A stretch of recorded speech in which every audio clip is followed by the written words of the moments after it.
11 वर्ष की अवस्था हो चुकी है प्रभु ठाकुर जी। लेकिन महाराज इस 11 वर्ष की अवस्था में भगवान ने आकासुर, बाकासुर, धेनुकासुर, तृणाव्रत बड़े बड़े राक्षसों का उद्धार कर दिया, जिसने कंस ने भगवान को मारने के लिए भेजा था। अब महाराज नारद जी निकल पड़े और निकल करके नारद जी गए और जाकर के महाराज कंस को भड़काया। अरे महाराज कंस, क्या कर रहे हो? अभी तक तुम्हारा दुश्मन मारा नहीं गया, अभी तक वो जीवित है, 11 वर्ष बीत गए। देखो नारद जी महाराज पुराने जमाने के संवाददाता हैं। संवाददाता मतलब बोले मीडिया कर्मी, रिपोर्टर। रिपोर्टर का काम है महाराज खबर चाहे जैसा भी हो, लेकिन इतना चटनी और चूरन लगा करके बताएंगे कि महाराज सुनने वाले भी सुनते रह जाएं। नारद जी ने बताया तो कंस प्रसन्न हुआ। कंस ने कहा गुरुदेव यही तो चिंता है, अभी तक दुश्मन नहीं मारा तो क्या करूं? नारद जी ने कहा एक कार्य करो, मथुरा में एक धनुष यज्ञ शिव जी के द्वारा तुम्हें मिला है, यज्ञ करो। यज्ञ में कृष्ण बलदाऊ को बुलाओ और तुम्हारे पास बड़ी बड़ी हाथियां हैं, ग्वालिया पीठ नामक हाथी है, ऐसे हाथियों से बुला करके बड़े बड़े मल्ल पहलवान है, चारों मुष्टिक, इन सबको बुला करके और कृष्ण बलदाऊ को मरवा दो मथुरा में। तो ठीक है महाराज, अच्छी बात है। अब कंस ने इधर आपातकालीन सभा बुलाई और सभा में चारुंड और मुष्टिक, ये कंस के सेनापति हैं, इन दोनों को बुलाया। पधारे सभी। कंस ने कहा देखो भाई, अभी तक हमारा दुश्मन मारा नहीं गया, इसलिए कोई ऐसा प्रयोजन करो और हम सब धनुष यज्ञ करेंगे भाव से। धनुष यज्ञ होगा तो क्यों ना हम सब मिलकर के धनुष यज्ञ करें और कृष्ण बलदाऊ को धनुष यज्ञ में बुलाएं। तो ठीक है, लेकिन जाएगा कौन बुलाने कृष्ण बलदाऊ को? कौन बुलाने जाएगा? तो महाराज चारुण और मुष्टिक ने कहा कि देखो अगर हम चले भी गए तो नंद बाबा कृष्ण बलदाऊ को मथुरा नहीं भेजेंगे हमारे साथ, इसलिए हम सबको क्या करना पड़ेगा? बोले यदुवंशियों के साम्राज्य स्थापित करने वाले एक ही व्यक्ति हैं महाराज चारुण, महाराज अक्रूर, इसलिए अक्रूर जी को भेजो। अक्रूर जी के साथ नंद बाबा बड़े प्रसन्नता के साथ कृष्ण बलदाऊ को भेज देंगे। तो ठीक है महाराज, अक्रूर जी को बुलाया गया। अक्रूर जी तो थर थर कांपने लगे कि कंस ने याद किया। कहो महाराज क्या आदेश है? कंस ने कहा बाबा आपको जाना पड़ेगा कृष्ण बलदाऊ को लेने के लिए। अब देखो अक्रूर जी महाराज तो थोड़ा चिंतित भी हुए, लेकिन थोड़ी देर के लिए प्रसन्न भी हो गए। अब काहे बात की प्रसन्नता है? प्रसन्न इसलिए हो गए कि वो विचार करने लगे। क्या विचार करने लगे?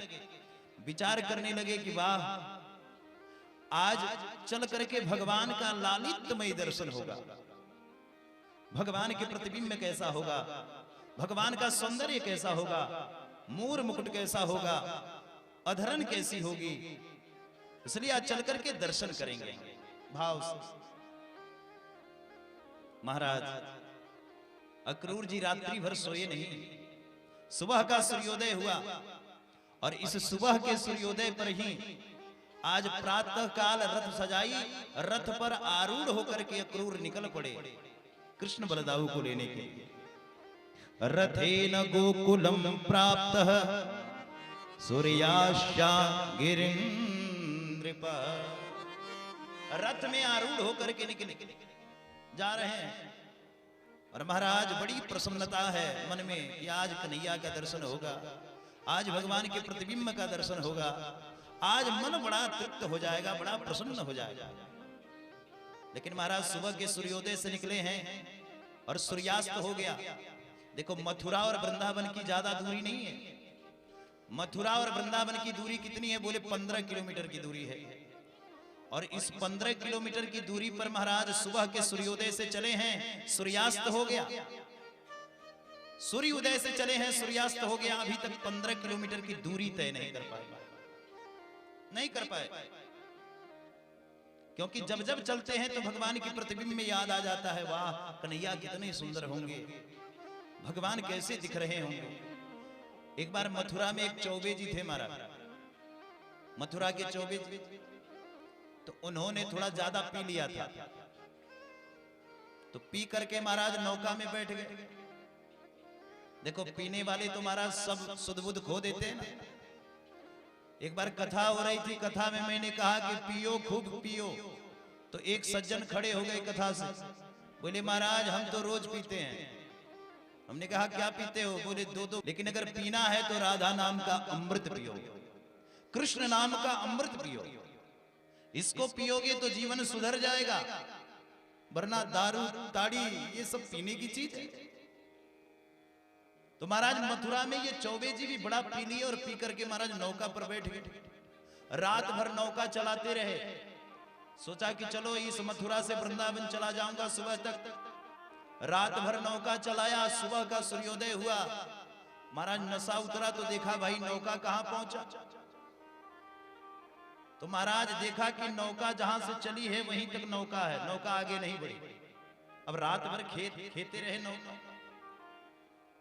तो विचार किया कि अरे भाई रात भर नौका चली और जहां से हम बैठे हैं वहीं पर नौका है, ऐसा क्यों? तो देखा नौका रस्सी में बंधी हुई है। अरे भाई जब रस्सी में बंधी है तो चलेगी कैसे? वही हाल अक्रूर जी महाराज का है। अक्रूर जी भगवान के बारे में इतना सोचने लगे कि महाराज एक एक दो दो घंटे पर समाधिस्थ हो जाते, समाधि लग जाती अक्रूर जी महाराज, एक एक दो दो घंटे पर। सुबह के सूर्योदय से चले हैं, सूर्यास्त का समय हो गया, लेकिन महाराज अब गोधेली बेला होने वाला है। भगवान गौ चारण करके लौटे हैं, आगे आगे भगवान हैं कन्हैया, पीछे पीछे बलदाऊ भैया और बीच में छोटी छोटी गैया, उन्हीं के झुंड में भगवान आगे बढ़ रहे हैं। अक्रूर जी ने जब ये दृश्य देखा महाराज, तो अक्रूर जी बड़े प्रसन्न हुए। ददर्शनम कृष्ण रामश्च ब्रजे गोहोदनम गतौ पीत नीलांबरौ धारौ सरदांबुरु नहे क्षणौ। दर्शन किया तो बड़े प्रसन्न हो गए और अक्रूर जी महाराज प्रसन्नता से झूमने लगे। छोटी छोटी गैया छोटे छोटे ग्वाल, छोटी छोटी गैया, चरणों में प्रणाम किया अक्रूर जी महाराज ने। अक्रूर जी ने अक्रूर काका से कहा, भगवान ने अक्रूर काका से कहा, काका अक्रूर आज मैं बड़ा प्रसन्न हूं कि आपका आगमन हुआ, आप सीधे मथुरा से वृंदावन की धरती पर आए, इसलिए मैं बड़ा प्रसन्न हूं। अक्रूर काका ने कहा, कन्हैया आप तो सब जानते हो कि मैं क्या प्रयोजन लेके आया हूं, क्या क्या मन में विचार लेके आया हूं। भगवान ने कहा, काका आपको बताने की आवश्यकता नहीं है, क्योंकि इस समय मथुरा मंडल में एक भयंकर बीमारी चल रही है और उस बीमारी का नाम है कंस रूपी कैंसर की बीमारी। ये कंस रूपी कैंसर की बीमारी पूरे मथुरा मंडल में ऐसा फैल गया है कि महाराज इस बीमारी से पूरा मथुरा मंडल त्रस्त है। इसलिए चिंता ना करो, इस बीमारी का बहुत जल्दी मैं इलाज करने वाला हूं, बहुत जल्दी मैं ठीक करने वाला हूं। लेकिन काका मैं चलूंगा जरूर, लेकिन ये बात मेरे मैया यशोदा को पता नहीं चलना चाहिए। अगर मैया जान गई कि मैं जाने वाला हूं तो मैया कदापि मुझे जाने नहीं देती, इसलिए अपने तक रखना। इधर कन्हैया अक्रूर काका को लेकर के पधारे नंद बाबा के घर। बाबा ने जब सुना, आनंद बाबा ने तो बड़ी प्रसन्न हुए कि अक्रूर पधारे हैं। यशोदा मैया ने सुना तो बड़ी प्रसन्न हुए कि अक्रूर पधारे हैं। सभी बैठ करके नंद बाबा अक्रूर काका बैठ करके आनंद पूर्वक बैठ करके आपस में कुछ वार्तालाप कर रहे हैं, विचार कर रहे हैं। तब तक मैया ने 2 गिलास छाछ ला करके नंद बाबा को 1 गिलास दिया, 1 गिलास अक्रूर काका को दिया। क्या पिलाया? बोले छाछ पिलाया। देखो आज भी ब्रज में जाओगे तो ब्रज में सबसे पहले अतिथियों की सेवा होती है, किस चीज से? बोले छाछ से। मट्ठा क्यों? बोले महाराज वहां पर गैया है और गैया रहेगी तभी तो मट्ठा मिलेगा, तभी तो छाछ मिलेगा। लेकिन हम सनातनी तो गौ माता की सेवा करना ही भूल गए। और हमारे और आपके घर में अगर कोई अतिथि आ जाए तो उसको क्या मिलता है महाराज? आजकल तो महाराज व्यवस्था हो गई चाय और बिस्किट, चाय और बिस्किट के अलावा किसी सनातनी के घर में कुछ नहीं मिलता महाराज। लेकिन आज भी ब्रजवासियों के घर में जाओगे तो सबसे पहले मट्ठा पीने को मिलेगा, छाछ पीने को मिलेगा, दही खाने को मिलेगा। घर में गैया हैं ब्रजवासियों के घर में। मैया ने एक एक गिलास दिया, नंद बाबा ने भी पिया, अक्रूर काका भी पी करके तृप्त हुए। मैया भोजन प्रसाद बनाने के लिए गई। इधर कन्हैया बैठे हैं, सबकी आपस में वार्तालाप हो रही है। भोजन का समय हुआ, अक्रूर काका नंद बाबा सभी मिलकर के बैठे, कन्हैया भी बैठे, सबने भोजन प्रसाद ग्रहण कर लिया। मैया की बारी आई। मैया ने जैसे ही थाली लगा के अपने लिए और भोजन का अभी एक निवाला मुख में रखने वाली ही है, तब तक यहाँ पर नंद बाबा ने प्रश्न किया, अक्रूर अचानक से मथुरा से आने का कोई प्रयोजन? अक्रूर जी ने कहा, कृष्ण और बलदाऊ को लेने आया। कंस ने याद किया। इतनी सी बात जैसे ही यशोदा मैया ने सुना, सुनते ही मैया के हाथ से थाली छूट गई और मैया विलाप करके बेहोश हो रुदन करने लगे। दौड़ करके कन्हैया पहुंचे, जाकर के मैया को उठाया, हाथ से थाली लिया और लेकर के कहा, मां मैया। लेकिन मैया तो मूर्छित थी। कन्हैया ने गिलास में पानी रखा है, पानी के कुछ बूंदे उठा करके मैया के मुख पर छींटा मारा। बेहोशी की हालत में यशोदा थी। यशोदा मैया की मूर्छा खुली हुई, मां ने धधा करके कृष्ण को पकड़ लिया। हे कृष्ण, कुछ भी हो जाए हम तुम्हें जाने नहीं देंगे, हम तुम्हें छोड़ेंगे नहीं।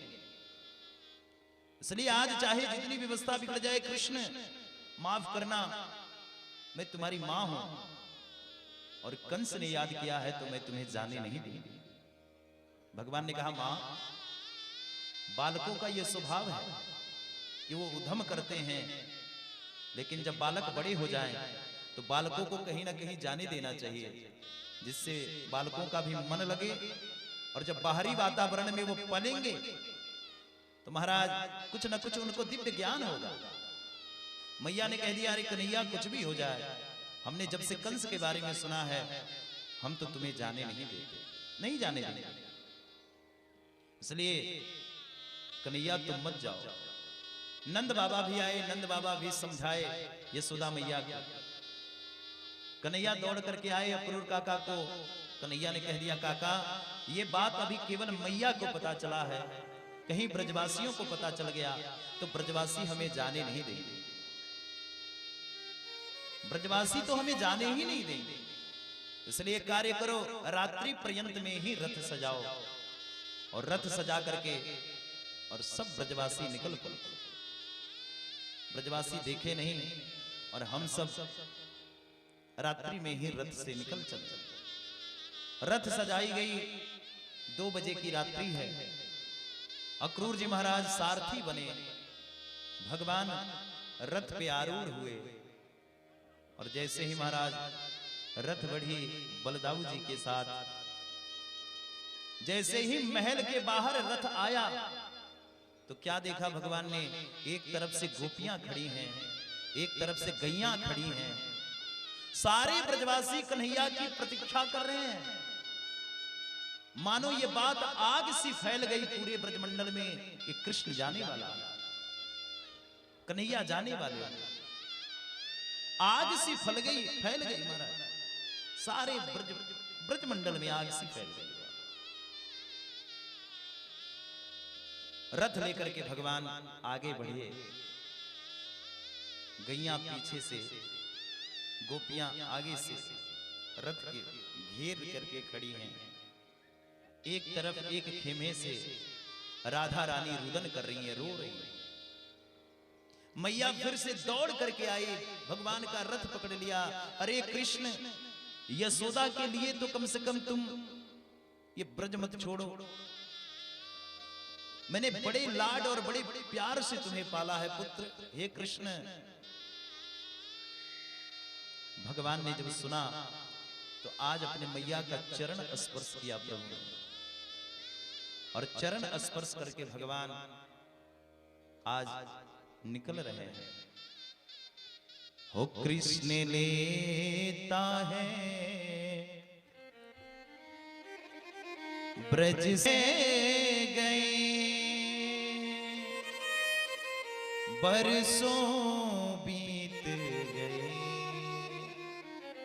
बरसों का वचन देकर के भगवान गोपियों से गए तो जरूर, लेकिन बरसों बरसों बरसों बीत गए।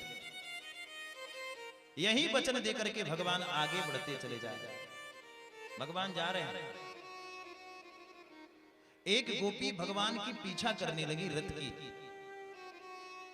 और रथ का पीछा करते करते गोपी आगे बढ़ी। भगवान का रथ भी जा रहा है। गोपी को जब रथ दिखाई नहीं पड़ा तो एक पेड़ पर चढ़ गई, और पेड़ पर चढ़ करके उस गोपी ने रथ देखना प्रारंभ किया।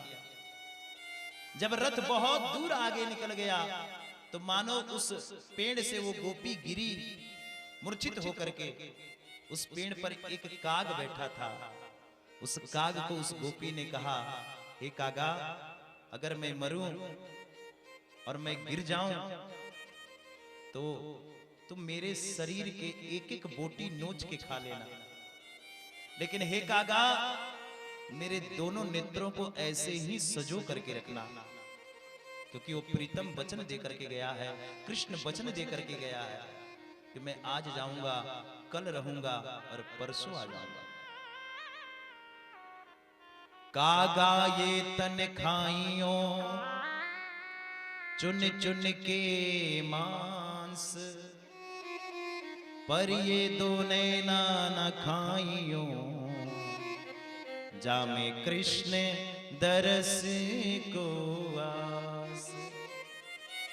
हे कागा, मेरे पूरे शरीर को खा लेना, लेकिन नेत्रों को छोड़ देना, क्योंकि वो प्रीतम वचन देकर के गया है।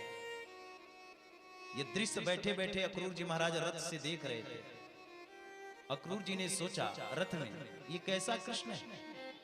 कहीं ऐसा तो नहीं कि मैं कोई संसारी बालक को पकड़ के लेके चला आया? अरे भाई, ये कैसा ब्रह्म है, ये कैसा जीवात्मा है? ब्रह्म के लिए जीव रोता है, लेकिन यहाँ जीव के लिए ब्रह्म रो रहा है रथ में बैठे बैठे, क्योंकि भगवान के भी अश्रु प्रवाह हो रहे हैं गोपियों से बिछड़ कर।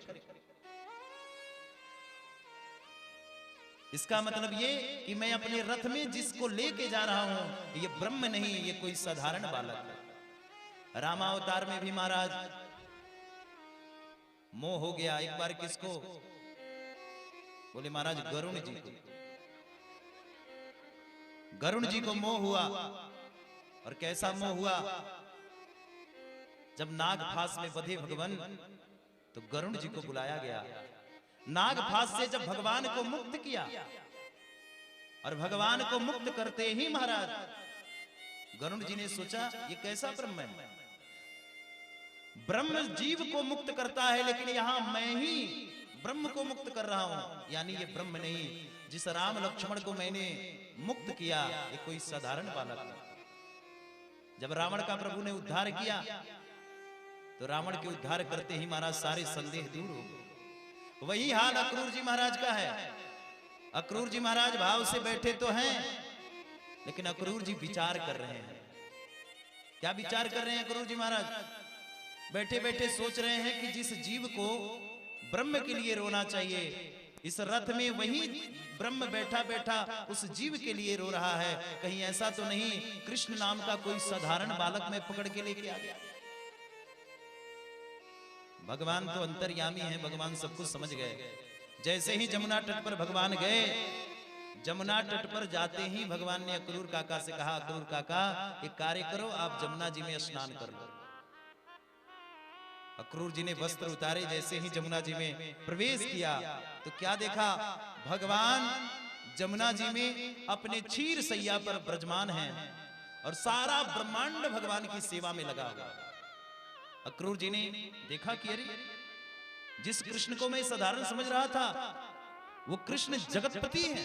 ऊपर देखा तो भगवान बैठ के मुस्कुरा रहे हैं, नीचे देखा तो क्षीर सैया पर विराजमान है। अक्रूर जी का मोह भंग हो गया। अक्रूर जी ने जाकर के चरण पकड़ लिया, क्षमा करो प्रभु, मैंने आप में संदेह किया, मेरे पाप को दूर करें। भगवान ने कहा, काका आप तनिक चिंता ना करो, मैं आपको वचन देके कहता हूं कि जिस प्रयोजन के लिए आप मुझे ले जा रहे हो, वो प्रयोजन आपका पूरा होगा, मैं कंस का उद्धार करके लौटूंगा। इतने में भगवान के ग्वाल बाल भी भगवान के साथ आ गए, कन्हैया हम भी चलेंगे मेला देखने। भगवान ने कहा तो चलो। अब ब्रजवासी सखा है भगवान के, कोई 8 साल का, कोई 10 साल का, कोई 12 साल का, ऐसे ऐसे सखा है। श्रीदामा मधुमंगल सारे ब्रजवासी नंग धड़ंग आ गए भगवान के सामने। भगवान ने कहा ब्रजवासियों, अरे भाई वस्त्र आदि पहन करके आने चाहिए, बिना वस्त्र के आए हो। मथुरावासी देखेंगे तो क्या समझेंगे, देखो इन गंवार ब्रजवासियों को, शरीर पर वस्त्र भी नहीं। ब्रजवासी सखा बोले कन्हैया क्या करें, साल भर में एक बार मैया मोते वस्त्र सिलाती है, और वो भी वस्त्र हम पहन पहन के फाड़ देंगे। वस्त्र तो है नहीं, इसलिए नंग धड़ंग सब चले। भगवान बोले ओहो ऐसी बात है, तो चलो हम सब वस्त्र का भी व्यवस्था करते हैं। भगवान अपने अपने सखाओं को लेकर के निकल पड़े। एक कंस महाराज का धोबी है, जो जमुना घाट पे कपड़ा धो धो करके प्रेस करके महाराज कंस के लिए ले जाया करता है। भगवान गए और दूर से ही दंडवत किया, मामा जी प्रणाम। धोबी प्रसन्न हो गया, अरे भाई भांजे कहां से आए हो? कन्हैया बोले मामा जी आपको पतो ना है, महाराज कंस के भांजे हैं हम। ओहो महाराज के भांजे हो, तब तो बड़ी अच्छी बात है भैया, कहो क्या क्या बात है। कन्हैया बोले मामा एक कार्य करो ना, ये जितने मामा कंस के लिए तुम वस्त्र सिल सिल करके धो धो करके प्रेस प्रेस करके और महाराज कंस को पहनाते हो, ये सारे वस्त्र हमारे ब्रजवासी सखाओं को पहना दो। अब तो महाराज ये धोबी गर्म हो गया, अरे गंवार ब्रजवासी जिंदगी भर गौचारण किया और महाराज कंस के वस्त्र पहनोगे, तनिक विचार भी तुमने नहीं किया। ब्रजवासी सखा खड़े थे, कन्हैया की ओर इशारा किया, कन्हैया दिखाई दो अपने चमत्कार, ये धोबी बड़े उतावले हो रहे हो। भगवान ने समझाया लेकिन समझा नहीं, भगवान को भी क्रोध आ गया। भगवान ने धर जैसी मुष्टिका बांधी और एक ही मुष्टिका प्रहार करेगी, धोबी का नमो नारायण है, धराम से गिर पड़े। अब भगवान ने कहा ब्रजवासी सखाओं से, अब पहन लो जिसको जो जो वस्त्र पहनना। अब कंस तो लंबा चौड़ा है बहुत, उसका लंबा चौड़ा शरीर, और ब्रजवासी सखा बोले कोई 8 साल कोई 10 साल। अब कंस का जो पैजामा पहन लिया उसको कुर्ता पहनने की जरूरत नहीं, और जो कुर्ता पहन लिया उसको पैजामा पहनने की जरूरत नहीं। भगवान ने कहा सखाओ इससे तो अच्छा तुम सब बिना कपड़े के ही ठीक लग रहे थे, लेकिन चलो हम फिटिंग भी कराई देते हैं। भगवान आगे बढ़े तो एक दर्जी है मथुरा में जो भगवान का मित्र है, भगवान ने उससे कहा तो उसने सारे ब्रजवासियों का वस्त्र फिटिंग कर दिया। आगे बढ़े तो महाराज एक सुदामा नाम का माली है भगवान का मित्र ब्रज में, वो सुदामा नहीं जो मित्र हैं भगवान के, और उनसे कहा मुलाकात हुई, बोले संदीपनी बाबा के आश्रम। कहां है संदीपनी बाबा का आश्रम? बोले उज्जैन मध्य प्रदेश। तो महाराज ये सुदामा जी महाराज हैं जो पोरबंदर के रहने वाले हैं। इनकी चरित्र की कथा कल की कथा में हम श्रवण करेंगे, कल अंतिम कथा है, और अंत भला तो सब भला, कल की कथा कोई छोड़ेगा नहीं। कल की कथा कोई श्रवण कर लेगा तो 7 दिन की कथा सुनने का पूरा पूरा फल उसे प्राप्त हो जाएगा। इसलिए सुदामा चरित्र की पावन कथा है। हमारी भागवत में तो ऐसा वर्णन है कि इन पावन चरित्र की कथा जो श्रवण कर लेता है उसके जीवन से दरिद्रता और गरीबी दूर हो जाती है, जो सुदामा चरित्र की कथा को श्रवण करता है। इसलिए कल भाव से कथा सुनने के लिए सभी लोग पधारेंगे। और महाराज कल तुलसी विवाह चरित्र भी है, इसलिए सुदामा चरित्र के बाद 15-20 मिनट के लिए तुलसी चरित्र को भी हम बड़े भाव से भगवान विष्णु और महाराज जो माता वृंदा थी तुलसी के रूप में, उनका सुंदर विवाह यहाँ पर जो आए हुए आचार्य गण हैं उनके द्वारा भी होगा, और मंच पर भी झांकी के माध्यम से हम दर्शन करेंगे भाव से। तो कल की कथा में हम सब पधारेंगे, कल अंतिम दिवस की कथा है। तो ये मित्र सुदामा हैं और ये उज्जैन में रहते हैं, लेकिन एक और भगवान के मित्र हैं जिनका नाम सुदामा है। ये माली हैं, जाति से माली है और नाम सुदामा है। ये रहता कहाँ है? बोले मथुरा में। जब सुना कि कृष्ण आ रहे हैं तो महाराज सुंदर सुंदर माला लेकर के दौड़ा। देखो ब्रजवासियों का एक आदत है माला पहनने का। सारे ब्रजवासियों के गले में माला डाला, ब्रजवासी प्रसन्न है गए। आगे बढ़े, भगवान ने कहा ब्रजवासी सखाओ मथुरा चल रहे मेला देखने के लिए, कोई कमी तो ना है। ब्रजवासी बोले कन्हैया वस्त्र भी हम जो पहने वो फिटिंग है गए, माथन पर पगड़ी हो गया, गले में माला हो गया। अब महाराज मस्तक पर चंदन हो जाता तो बड़ा आनंद है जाता। भगवान ने कहा चलो ये भी इच्छा पूरा कर दे। भगवान आगे बढ़े तो एक कुब्जा नाम की दासी है जो कंस के लिए महाराज नित्य प्रतिदिन चंदन घीस घीस करके ले जा करके महाराज कंस को लगाया करती है। ये कुब्जा जा रही थी चंदन घीस करके, भगवान ने देखा तो कहा अरे सुंदरी। जैसे ही कहा कुब्जा पीछे मुड़ करके देखी, भगवान का सौंदर्य देखते ही कुब्जा के नेत्र बंद हो गए, रुदन करने लगे। पहली बार जीवन में कोई पुरुष इसको परम सुंदरी कह रहा है, क्योंकि ये 3 जगह से टेढ़ी है ये कुब्जा। भगवान ने जब सुंदरी कहा तो कुब्जा के नेत्र छलक पड़े। भगवान ने मुस्कुरा करके कहा देवी क्या तुम मुझे चंदन लगाओगी? 11 वर्ष के कन्हैया हैं। दौड़ करके आई, लड़खड़ाते हुए गिर पड़ी।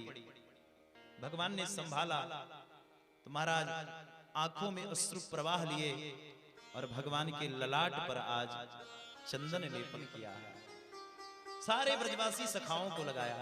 भगवान ने कहा तुम मेरी भक्त बन करके आई हो, इसलिए तुम्हें मैं परम गति देता हूं। भगवान ने इसके ठोड़ी को पकड़ा, एक झटका दिया, 3 जगह से टेढ़ी थी कुब्जा बिल्कुल सीधी हो गई।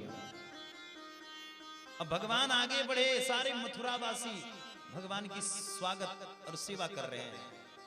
बड़े बड़े महाराज पान के दुकान वाले, कोई पान का बीड़ा लेकर के भगवान के लिए खड़ा है, कोई ब्रजवासी सखा भगवान के लिए पेड़ा लेकर के खड़ा। देखो मथुरा में पेड़ा बड़ा प्रसिद्ध है। आप कभी मथुरा जाना वृंदावन तो वहां का पेड़ा बड़ा मशहूर है, मथुरा का पेड़ा। आज भी नाम है महाराज, लोग विश्व तक ये पेड़ा जाती है। लोग कहते हैं कहाँ का पेड़ा? बोले मथुरा का पेड़ा है। तो जितने भी महाराज वहां के ब्रजवासी थे अपने अपने दुकान से भगवान के लिए महाराज कोई पेड़ा लेकर के खड़ा है, कोई लड्डू लेकर के खड़ा है, सभी खड़े हैं भगवान को दे रहे हैं, खिला रहे हैं। क्यों? जैसे भगवान श्री राम जनकपुर में प्रवेश किए और जो दृश्य जनकपुर का था वही दृश्य आज मथुरा का भी है, जब मथुरा में कृष्ण पधार रहे हैं। इसलिए एक तबका के लोगों को आपने देखा होगा जो कभी गरीब नहीं होते, वो वर्ग है जिनको हम मारवाड़ी कहते हैं। ये सब कहां से आए? बोले मथुरा से। मारवाड़ी समाज जो था ना, जब सुना कि भगवान आ रहे हैं तो ये सब अपने अपने दुकान पर लेकर के भगवान का स्वागत कर रहे हैं। कोई पेड़ा, कोई लड्डू, कोई बतासा, कोई महाराज पान का बीड़ा, सभी लेकर के खड़े। भगवान ने इन वर्गों को आशीर्वाद दिया, जाओ ऐसे ही फले फूलते रहो। इसलिए मड़वारियों के घर में आप देखोगे लड्डू गोपाल जी जरूर मिलेंगे, जरूर मिलेंगे। ऐसा कोई मड़वारी नहीं होगा जिसके घर में गोपाल जी की सेवा ना होती, कन्हैया की सेवा ना होती। भगवान आगे बढ़ते चले गए। आगे गए तो ग्वालिया पीठ नामक एक हाथी है जिसको चारुण्य ने चाहा कि कृष्ण को मरवाऊं। जैसे ही भगवान के ऊपर आक्रमण किया, भगवान ने एक एक दांत पकड़े, एक बलदाऊ भैया ने, एक कृष्ण ने, और महाराज सूंड पकड़ करके प्रभु ने जैसे ही पाद प्रहार किया, महाराज 100 योजन दूर जाकर के धड़ाम से गिर पड़े। हाहाकार मच गई पूरे मथुरा मंडल। इधर चारुण्य दौड़ करके भगा और जाकर के कंस को बताया, महाराज आई गए हो कृष्ण। कंस ने कहा है कैसो? इतने में चारुण्य ने कहा पता नहीं महाराज, वो कारो कारो जो है, मुरली बारो है, टेढ़ी टांग बारो है। अब तो महाराज कंस के होश उड़ गए। कंस बैठा था और बैठ करके भोजन कर रहा था। दाल रखी थी, दाल में जीरा थी, कारो कारो दाल उठा करके धड़ाम से फेंक दिया, कहीं यही तो कृष्ण नहीं। इतना भय हो गया कंस को। और महाराज तुरंत आदेश दिया, जितना जल्दी हो सके यथा शीघ्र जाओ और किसी प्रकार से इस कृष्ण बलदाऊ अब भागने नहीं चाहिए ब्रजमंडल से। क्योंकि मथुरा मंडल में प्रवेश कर चुके हैं, इन दोनों को मरवाने का कोई प्रयोजन करो। चारुण्य ने समझाया महाराज तनिक चिंता ना करो, हम सब कल के समय में एक बहुत बड़े कुश्ती का आयोजन करते हैं, मल्ल युद्ध का, कुश्ती युद्ध, और मेरे अंदर 100 पहलवानों का बल, मेरे भाई मुष्टिक के अंदर 100 पहलवानों का बल, इसलिए हम दोनों भाई मिलकर के कृष्ण और बलदाऊ से मल्ल युद्ध करेंगे अखाड़े में, और महाराज वहीं पर दोनों को हम मिलकर के और समाप्त कर देंगे, आप तनिक चिंता ना करो। महाराज चारों तरफ से ढिढोरा पीट दिया गया, चारों तरफ से दुमदुमिया बजाई गई कि कल एक बहुत विशाल भयंकर युद्ध होने वाला है, मल्ल युद्ध, जिसमें कृष्ण बलदाऊ के साथ चारुण्ड और मुष्टिक का युद्ध होगा, मल्ल युद्ध। इस युद्ध को देखने महाराज कोई साधारण नहीं आ रहा। जितने महाराज बड़े से बड़े राजा महाराजाओं ने सुना, क्योंकि सभी जानते हैं कि महाराज 6 महीने में जिसने पूतना मार दी, आकासुर, बाकासुर, धेनुकासुर को मार दिया 6-7 वर्ष में, महाराज अभी 11 वर्ष का हो गया, इतने इतने चमत्कार कर चुका है, ये बालक है कैसा। बड़े बड़े महाराज राजा महाराजाओं ने जब सुना तो सभी मल्ल युद्ध देखने के लिए दौड़ रहे हैं, तांता लगी है सब, सभी दौड़ रहे हैं महाराज। इधर से महाराज बड़े बड़े राजा महर्षि, मथुरा की युवतियां, मथुरा की माताएं, सभी अपने अपने अटारी पर खड़े होकर के प्रतीक्षा कर रही हैं, और भगवान निकल पड़े। भगवान आज निकल रहे हैं अपने खेमे से, रणभूमि में भगवान पधारे। मल्लानाम सनिर्वरा नटवरो स्त्रियाणाम स्मरोर मूर्तिमान गोपानाम स्वजनो सताचिति भुजाम शास्त्रा स्वपित्रों शिशु। मल्ल युद्ध में भगवान पधारे, और जैसे ही भगवान पधारे, भगवान के पधारते ही महाराज जो जहां बैठा है अपने अपने दृष्टि से भगवान को देख रहा है। देखो जो मथुरा की युवतियां भगवान को देख रही हैं, भगवान साक्षात कामदेव के रूप में नजर आ रहे हैं। बड़े बड़े राजा जो युद्ध देखने के लिए आए हैं, उनको भगवान राजाओं के भी राजा के रूप में नजर आ रहे हैं। जितने भी साधु संत हैं उनको भगवान भगवान के रूप में नजर आ रहे हैं, और जितने भी भगवान के दुश्मन बैठ के युद्ध देख रहे हैं उनको भगवान कालों के काल नजर आ रहे हैं। चश्मा है भाई, जो जिस रूप में भगवान को देखता है उसी रूप में भगवान दिखते हैं।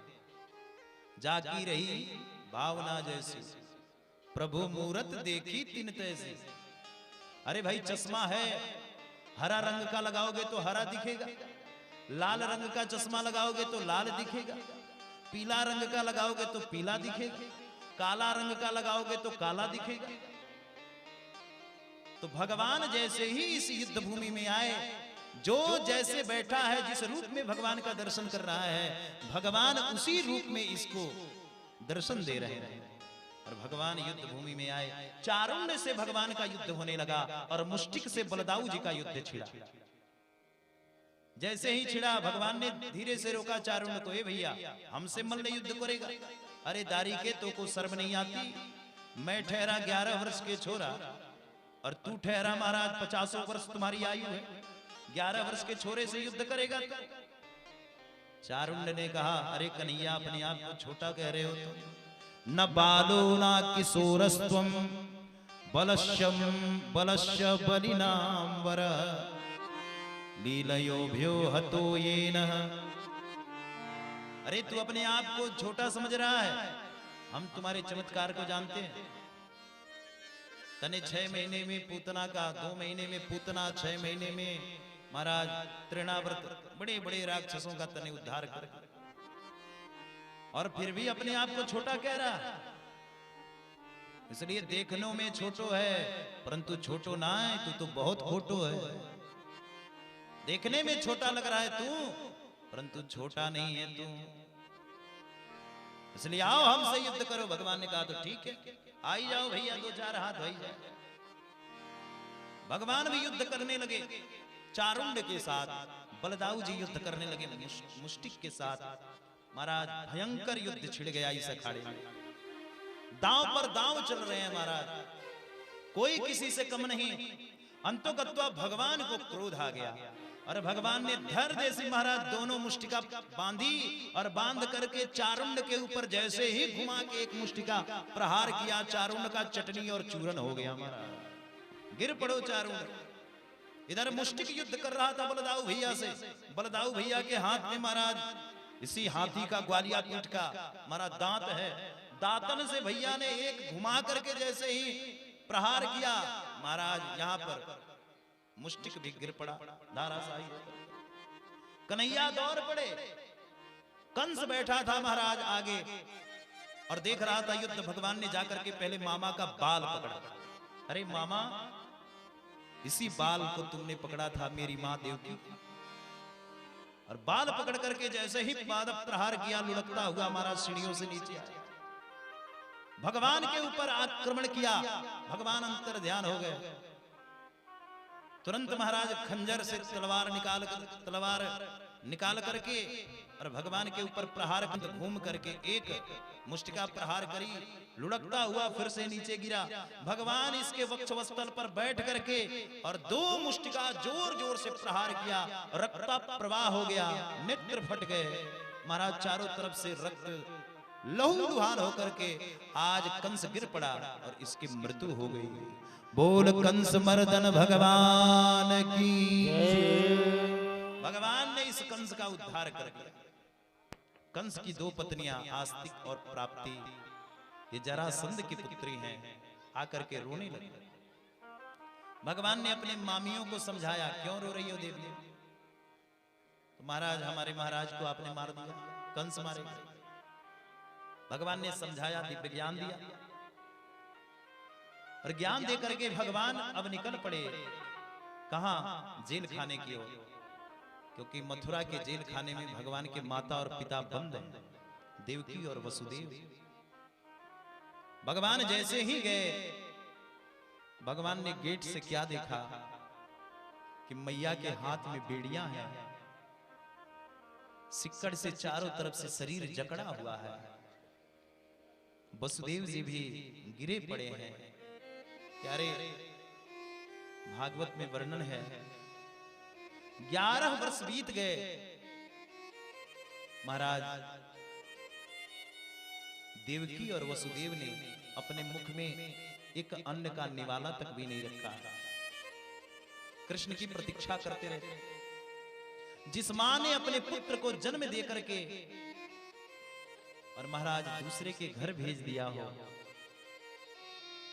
वो मां के ऊपर क्या बीतता होगा, क्या सोचती होगी वो, क्या सोचती होगी वो। महाराज, बड़ा संकट का समय है, बड़ा दुख का समय है। भगवान गेट से जैसे ही बुलाए, मां, मोर मुकुट लहराता हुआ, अधरन पर बंसी। जैसे ही देवकी मैया ने देखा, लड़खड़ा करके खड़ी हुई। वसुदेव जी को जगाया, आर्य उठिए तो सही, लग रहा है कृष्ण आ गया। खड़े हुए वसुदेव जी गिर पड़े। कई वर्ष बीत गए हैं, भोजन तक भी नहीं मिला। महाराज फिर से खड़े हुए, गोविंद आए, आकर के मां का चरण छुआ। मां धधा करके पुत्र को आज पकड़ करके रोने लगी। जब पिता के चरण छुए तो वसुदेव जी महाराज फूट फूट के रोने लगे। हे पुत्र, 11 वर्ष बीत गए, आज तक हम प्रतीक्षा करते रहे तुम्हारे। भगवान ने कहा, बाबा आप तनिक चिंता ना करो, मैंने उस दुष्ट कंस का उद्धार कर दिया, आपको मुक्त करने आया हूं। महाराज, जेल खाने के सारे फाटक खुल गए। देवकी वसुदेव को मुक्त कराया। नाना भी जेल खाने में बंद थे। उग्रसेन जी महाराज भगवान गए और उग्रसेन महाराज को भी जेल खाने से मुक्त कराया। आकर के नाना जी से कहा, नाना जी अब चलो आप राज्य गद्दी को संभालो। उग्रसेन महाराज को राजगद्दी भगवान ने दिलाया और मथुरा के युवराज हो गए महाराज उग्रसेन। अरे राजा तो पहले से ही थे, कंस ने जाकर के अपने ही पिता को जेल खाने में कैद कर दिया था। उसी जेल खाने से मुक्त करा करके कंस का मर्दन करके भगवान ने फिर से उनका राज्य लौटाया और मथुरा में आराम से भगवान रहने लगे। आराम से भगवान रहने लगे मथुरा में। देखो भगवान का उपनयन संस्कार हुआ बलदाऊ जी के साथ,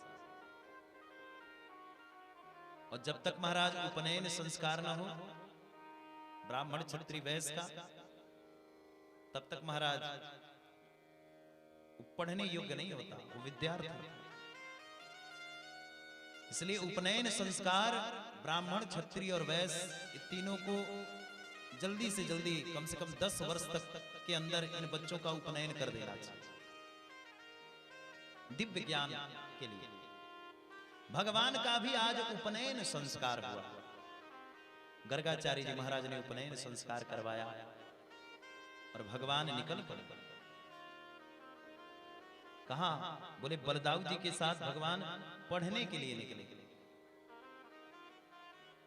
भगवान वहां से सीधे उज्जैन गए और उज्जैन में अपने गुरुदेव के सानिध्य में भगवान पढ़ने लगे। और वहीं पर भगवान से एक मित्र की मुलाकात हुई, सुदामा जी से। भगवान इसी सुदामा जी से मिले और मिल करके दोनों की प्रगाढ़ मित्रता हो। भगवान ने 16 कलाओं से विद्या अर्जित किया और विद्या अर्जित करने के बाद आज अपने गुरुदेव से कहा, गुरुदेव मैंने गुरु आज्ञा का पालन करते हुए शिक्षा अर्जित किया, लेकिन हे गुरुदेव आप बताओ आपको मैं क्या दक्षिणा दूं? गुरुदेव ने कहा, हे कृष्ण मुझे दक्षिणा नहीं चाहिए, अगर देना ही चाहते हो तो आप अपने गुरु माता को कुछ दे दो।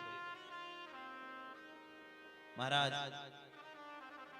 गुरु माता के पास भगवान गए तो आज गुरु माता रोने लगी और कहीं, गोविंद हमने सुना है तुम भगवान हो, अगर तुम भगवान हो और गुरुदक्षिणा देना चाहते हो तो एक ही चीज दे दो। मेरा एक पुत्र था और वो गया था समुद्र के अंदर, समुद्र ने उसको निगल लिया, इसलिए मेरे पुत्र को मेरे तक समर्पित कर दो, मुझे ला करके दे। भगवान समुद्र के पास गए गुरु पुत्र लाने के लिए। समुद्र ने कहा, नहीं महाराज मैंने नहीं रखा, मेरे अंदर एक शंखासुर है, आप उससे पूछो। भगवान वहां गए तो उसने कहा, नहीं नहीं हमने भी नहीं रखा। भगवान ने इसका उद्धार किया। उद्धार करके भगवान सोचे अब मैं गुरु पुत्र लाऊं कहां से? तो भगवान सीधे यमपुरी की चढ़ाई कर गए, यमराज के दरबार में गए। यमराज ने जब द्वारिका आने वाले द्वारिकाधीश के राजा को देखा, अब अभी तो भगवान मथुरा के युवराज हैं, तो महाराज आज होश उड़ गए यम देवता का। यमराज ने दूर से ही दौड़ करके भगवान का स्वागत किया, आइए आइए महाराज पधारिए, आपने कष्ट किया आने के लिए। गोविंद ने कहा, हम गुरु पुत्र लेने आए हैं, इसलिए हे यमराज मुझे गुरु पुत्र वापिस कर दो। यमराज ने कहा, महाराज आप यहीं ठहरिए, मैं अभी गुरु पुत्र को ढूंढ के लाता हूं। देखो यमराज ने ये नहीं कहा सरकार आइए बैठिए पधारिए आराम से जाइए।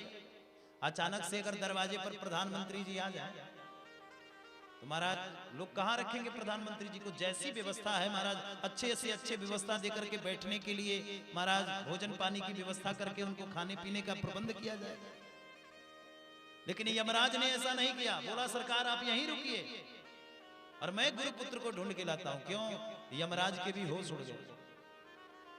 जब सुना कि गुरु पुत्र को लेने के लिए भगवान आए हैं तो यमराज विचार करने लगे कि एक गुरु पुत्र को लेने भगवान यहां तक चले आए हमारे यमपुरी, और कहीं यमपुरी में भगवान प्रवेश कर गए तो जितने भी ये जीवात्मा है पापितात्मा जो यमपुरी में भटक रहे हैं, भगवान के मुखारविंद का इतना प्रभाव है कि कहीं भगवान अंदर गए और उन पापियों की दृष्टि भगवान पर पड़ा तो हमारा कारोबार ही चौपट हो जाएगा। सबकी उद्धार हो जाएगी, मुक्ति हो जाएगी, और महाराज हमारा कारोबार कैसे चलेगा? इसलिए भगवान को ठहरा दिया, नहीं नहीं आप यहीं खड़े रहिए और हम ढूंढ करके भेजते हैं। गुरुपुत्र को लाकर के समर्पित किया। भगवान गए, आज गुरुदेव को, गुरु पत्नी को दिया, और दे करके भगवान पुनः फिर से मथुरा में लौट आए। मथुरा में आए गोविंद तो मथुरा के युवराज बन गए, राजा बन गए। बोल भक्तवत्सल भगवान की जय।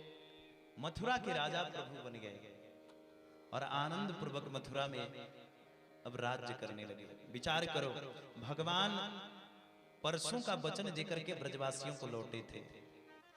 परसों कह गए, बरसों बीत गए। परसों का वचन देकर के भगवान लौटे थे, बरसों बरसों बरसों बीत गया, भगवान लौटे नहीं। अच्छा, तो इसका मतलब ये कि ब्रजवासियों को जो भगवान ने वचन दिया वो झूठा है? तो इसका मतलब यही ना हुआ कि भगवान भी झूठ बोलते हैं ना जी? तभी तो भगवान लौटे नहीं, ब्रजवासियों को वचन देकर चले गए। लेकिन देखो भगवान आखिर लौटे क्यों नहीं लौटे गोविंद? सुन लो, भगवान ने जब सुना और भगवान ने जब कंस को मारा, तो कंस का ससुर है जरासंध, मगध नरेश। इस जरासंध ने प्रतिज्ञा कर रखा है कि जब तक मथुरा वासियों को मैं समाप्त न कर दूं, जिसने हमारे दामाद को मरवाया, तब तक मैं शांत बैठने वाला नहीं। इसलिए भगवान मथुरा में ही अटे रह गए कि कहीं हमने मथुरा छोड़ा तो कंस आकर के मथुरा वासियों को नष्ट कर देगा। जरासंध आएगा, मथुरा वासियों को नष्ट कर देगा। तो महाराज कम से कम एक दिन के लिए जाकर के ब्रजवासियों से मिल लेते। एक दिन में क्या 15 किलोमीटर की दूरी है। लेकिन भगवान एक दिन के लिए भी मिलने नहीं गए। क्यों? क्योंकि भगवान ने सोचा कहीं हम ब्रजवासियों से मिलते रहे और इसकी सूचना कहीं जाकर के जरासंध के दूतों ने जरासंध को दिया कि कृष्ण के सबसे ज्यादा अगर प्यार करने वाले कोई अनुयायी हैं तो ये ब्रजवासी हैं। तो जरासंध क्या करेगा? मथुरा को छोड़ करके और सीधे ब्रजवासियों पर आक्रमण कर देगा। इसलिए दुश्मन का कार्य होता है दुश्मन को कम सतावे और दुश्मन के इर्द गिर्द में रहने वाले को ज्यादा सतावे। इसलिए भगवान मिले नहीं कभी भी ब्रजवासियों से।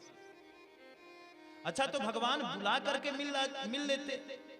राजा हैं और 12 किलोमीटर का ये वृंदावन धाम, तो उन सबको बुला करके मिल लेते। लेकिन भगवान ने सोचा कि ये ब्रजवासी हैं, वृंदावन वासी हैं, कहीं इनको बुला करके हम मिले। और मिलने के बाद भगवान वृंदावन में कैसे रहते हैं? बोले सखत्व भाव से रहते हैं, सखा हैं।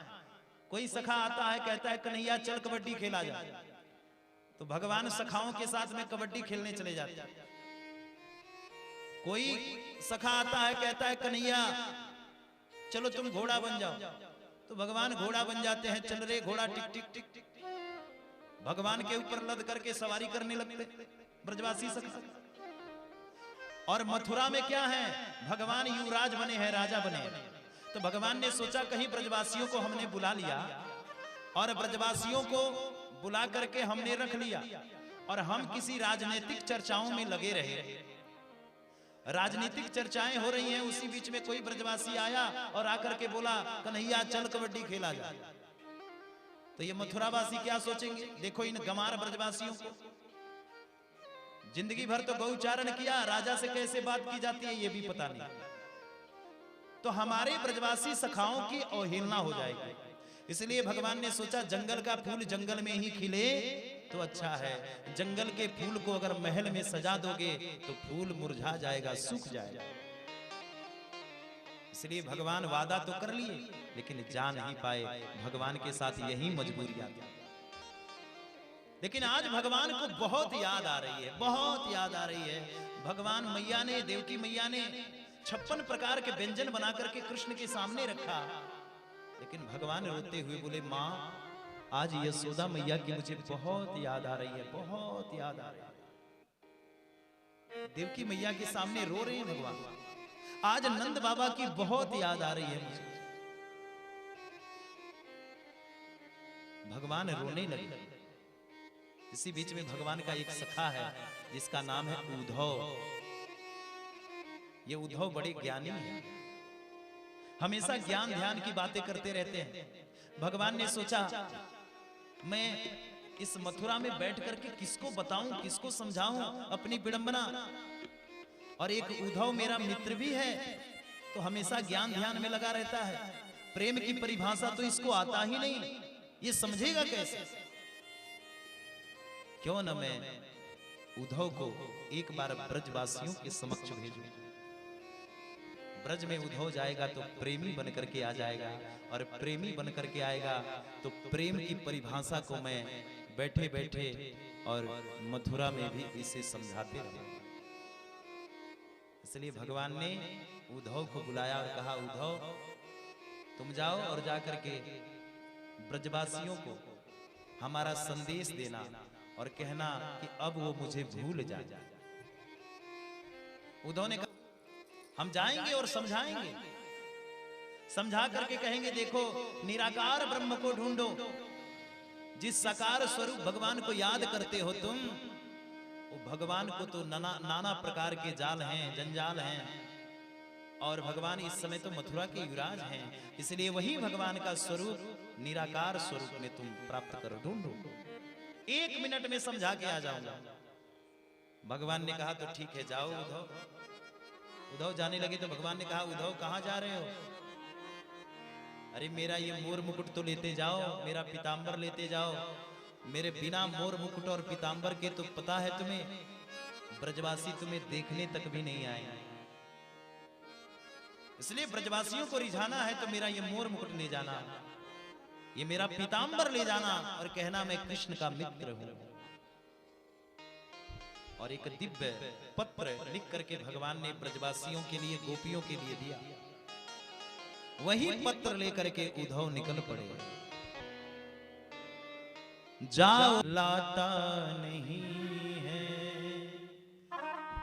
बेखबर हमसे रहा जाता नहीं है। सारे ब्रजवासी बैठ करके महाराज प्रतीक्षा करते रहते हैं, वो वचन याद करते रहते हैं जिस वचन को देकर के प्रभु गए। आपको पता है भागवत में लिखा महाराज, जिस दिन से भगवान ब्रज छोड़े हैं ना, उस दिन से ब्रजवासियों के घर में भोजन नहीं बना है। किसी भी ब्रजवासियों के घर में चूल्हे नहीं जले हैं। ब्रजवासी सखा, गोपियां, बूढ़े बुजुर्ग, ब्रज की लताएं पताएं, गैया, सब बैठी बैठी केवल मथुरा की ओर देखते रहते। कन्हैया वचन देके गया था, आज जाऊंगा, कल रहूंगा, परसों आ जाऊंगा। धन्य है ये जीवों का प्रतीक्षा परमात्मा के लिए। देखो बिना प्रतीक्षा के भगवान नहीं मिलते, भगवान कदापि नहीं मिलते। लेकिन आज लहराता हुआ जब पीतांबर देखा, मोर मुकुट देखा, तो ब्रजवासी दौड़ पड़े। अल्लाह हो गया, आई गयो भैया दौड़ो, कन्हैया आई गयो। सभी दौड़ पड़े। लेकिन जैसे ही रथ के समीप पहुंचे महाराज, रथ के समीप पहुंचते ही महाराज क्या देखा कि ये कृष्ण नहीं, कृष्ण का कोई सखा है। कृष्ण नहीं, ये कृष्ण की कोई सखा है। दौड़ करके जैसे ही आए, उद्धव को देखा। आप कौन? उद्धव ने परिचय दिया। गोपियों ने कहा हे उद्धव, एक अक्रूर आया था जो क्रूर बन करके और कृष्ण को लेकर के चला गया। एक अक्रूर आया था जो क्रूर बन करके लेके चला गया। अब क्या तुम्हें कृष्ण ने भेजा है और हम ब्रजवासियों का तुम प्राण लेने आए हो? क्या तुम प्राण लेने ही आए हो? अक्रूर ने कहा मुझे आप लोगों से अभी बात नहीं करनी। मुझे तो अभी नंद बाबा से मिलना है, यशोदा मैया से मिलना। नंद बाबा यशोदा मैया से मुझे अभी वार्तालाप करना। ब्रजवासियों ने कहा, अरे उद्धव, ये जो झील दिखाई दे रहा है ना, इसके पानी बिल्कुल खारे हैं। जिस दिन से कृष्ण ब्रज छोड़े हैं, हम ब्रजवासी मैया यशोदा नंद बाबा इतना रुदन करते हैं, इतना रोते हैं कि उनके नेत्रों का जो अश्रु प्रवाह है वो सब इस झील में विलीन होता है और इसका पानी बिल्कुल खारा खारा हो चुका है। आंसू तो खारा होता है ना, इसलिए ये पानी जहां तक खारा दिखे और जहां समाप्त हो जाए, समझ लेना नंद बाबा का वही भवन है। ये बच्चे जो आगे बैठे हैं, मैं बार बार कहता हूं इन बच्चों को, आप सब पीछे ब्रजवासी हैं, ये सब के सब ब्रजवासी महाराज भगवान को बताए कि मैया यशोदा का भवन दूर है। सब निकल पड़े महाराज। उद्धव गए तो क्या देखा कि मैया अपने महल में बैठी बैठी रो रही है। मैया अपने महल में बैठी बैठी रो रही है और जिस झूले में भगवान झूला करते थे उस झूले को मैया झूला रही है। उद्धव ने जाकर के जब मैया को प्रणाम किया तो मैया ने खड़े होकर के उद्धव के मुख पर हाथ रख दिया। जोर से मत बोलना, लल्ला अभी सो रहे हो, जोर से मत बोलना। गोविंद सो रहे हो है। उद्धव के तो होश उड़ गए कि जिस कृष्ण को हमने मथुरा में देखा, जिस कृष्ण को हमने मथुरा में देखा, वो कृष्ण आज भी मैया के झूले में झूल रहे हैं। धन्य है मां का वात्सल्य। उद्धव की प्रथम ज्ञान की सीढ़ी यहीं पर समाप्त हो गई। प्रथम ज्ञान की सीढ़ी यहीं खिसक गई उद्धव की। जब बाबा को रोते हुए देखा, नंद बाबा को, जाकर के कहा, बाबा आप रो रहे हो, रुदन कर रहे हो। बाबा ने भी धधा करके पकड़ा उद्धव को। उद्धव, वो तो वचन दे के गया था, मैं आज जाऊंगा, कल रहूंगा, परसों आ जाऊंगा। क्या उसको कभी बाबा की याद नहीं आती? नंद बाबा की याद कभी नहीं आती? बचपन में वो छोटा था, कभी कभी यशोदा डांट देती थी तो मैं उंगलियों को पकड़ करके कन्हैया को घुमाया करता था, पूरे ब्रजमंडल को। जब जब वो कभी रोता था ब्रजवासियों से, कभी रूठ जाता था, तब तक मैं सबसे पहले जाकर के कन्हैया को मनाया करता था। वो माखन खाता नहीं था, मैं अपने पुत्र के लिए न जाने पहले ही माखन, यशोदा से पहले माखन निकाल करके मैं रखता था। क्या उसको अपने बाबा की याद नहीं आती? नंद बाबा की याद नहीं आती? उद्धव ने कहा, नंद बाबा आपको और यशोदा मैया को तो भगवान बहुत याद करते हैं, बहुत याद करते हैं। ये सब बातें करते करते महाराज सुबह हो गया, सूर्योदय हुआ। उद्धव चले गए, जमुना स्नान किए और जमुना स्नान करके उद्धव जैसे ही लौटे, रास्ते में गोपियां मिल गई। गोपियों ने जाकर के उद्धव से कहा, उद्धव क्या उस कृष्ण ने हमारे बारे में कुछ नहीं कहा? मेरा नाम ललिता है, मुझसे बड़ा प्रेम करता था, वो क्या मेरे बारे में कुछ नहीं लिखा? सारी सखियां आकर के उद्धव से कहती हैं। उद्धव ने अपने जेब से एक पत्र निकाला और जैसे ही निकाल करके पत्र खोला, एक टूट होकर के गोपियां सब आईं और पत्र को पकड़ा और पत्र पकड़ करके एक एक करके हाथों से खींचने लगी। पत्र के 1000 टुकड़े हो गए महाराज। सभी टुकड़ों को लेकर के गोपियां दौड़ रही हैं, सभी देख रही हैं क्या हमारे बारे में कुछ लिखा, क्या हमारे बारे में कुछ लिखा। लेकिन देखा कि यहां तो कुछ नहीं लिखा, रोने लगी गोपियां। उद्धव ने कहा, गोपियों मैं राधे जी का दर्शन करना चाहता हूं। देखो, जिनको हम गोपियां समझते हैं ना, जिनको हम स्त्रियां, बहुत सारे लोग यहां बैठे बैठे भाव सोच रहे होंगे। मैंने बहुत ऐसे लोगों को देखा है कि अभी कथा में उनको महाराज यही भाव उत्पन्न हो रहा है कि कोई स्त्री रो रही है, लेकिन जिन गोपियों के बारे में मैं कह रहा हूं ये गोपियां साधारण नहीं है, जो कृष्ण के विरह में रो रही हैं। ब्रज में जो गोपियां हैं ये गोपियां कौन हैं? जिन गोपियों के साथ प्रभु ने महारास रचाया, ये गोपियां कौन हैं? ध्यान देना प्यारे, गोपियां कोई साधारण गोपियां नहीं है। जब भगवान ब्रज में अवतार लेने लगे तो भगवान के अवतार लेने से पहले जितने भी महाराज महात्मा ऋषि जन साधु संत जितने भी थे, कोई 10,000 वर्षों से तपस्या कर रहा था, कोई 1,00,000 वर्षों से तपस्या कर रहा था, किसी के शरीर तप चुके थे तपस्या करते करते, इतने वर्ष बीत गए तप करते करते। उन सब ने जब सोचा कि भगवान ब्रज में आ रहे हैं तो भगवान का आलिंगन कैसे होगा,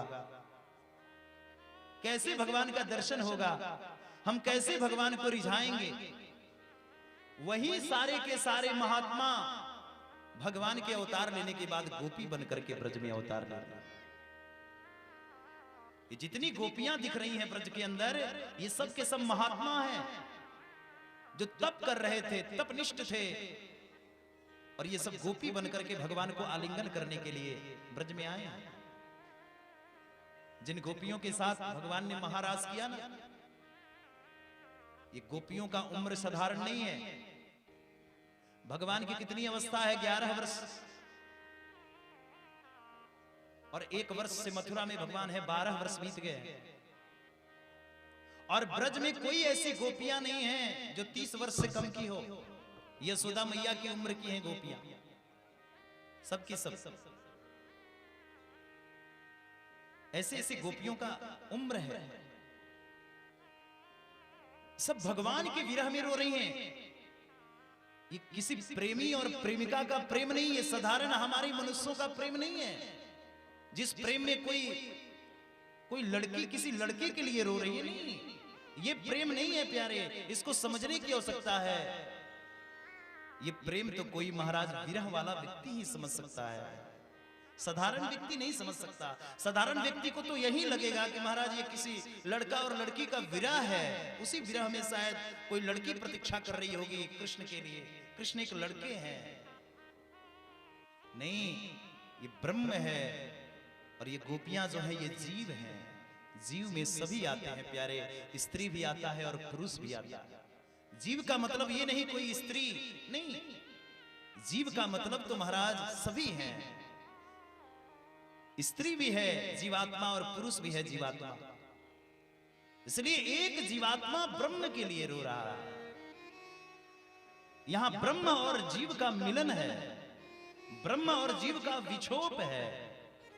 ये ब्रह्म जीव से विछोप करके रो रहा है और जीव ब्रह्म से विछोप करके रो रहा है।